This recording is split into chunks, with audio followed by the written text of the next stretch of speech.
रोहयो मंत्री माननीय श्री भरतशेठ गोगावले यांची खोमारपाडा गावाला भेट व मनरेगा योजनेच्या लाभार्थ्यांशी चर्चा।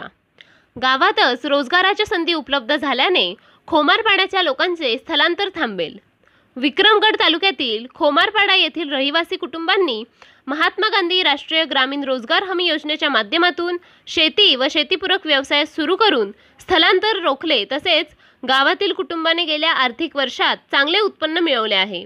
मनरेगा योजनेअंतर्गत विविध कामाचा लाभ घेत खोमारपाडा गावातील कुटुंबांनी साधलेली समृद्धी प्रशंसनीय असून आदर्श निर्माण करणारी असल्याचे प्रतिपादन माननीय मंत्री रोजगार हमी योजना श्री भरतशेठ गोगावले यांनी खोमारपाडा गावाला भेटीदरम्यान व्यक्त केले।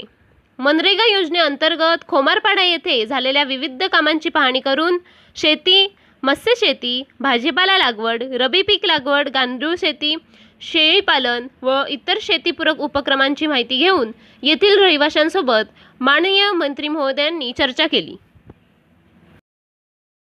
खोमारपाडासारख्या नंदादीप समृद्ध गावाच्या विकासाची पुनरावृत्ती राज्याच्या प्रत्येक जिल्ह्यात व्हावी यासाठी शासन प्रयत्न करणार। तसेच गावागावांची समृद्धी साधून राज्य व राष्ट्र समृद्धी करण्याच्या दृष्टीने रोहयो विभाग प्रयत्नशील राहील असा विश्वास माननीय मंत्री महोदयांनी यावेळी व्यक्त केले।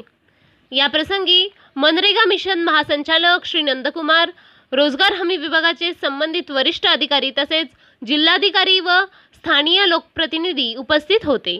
ब्युरो रिपोर्ट, निसर्ग वार्ता।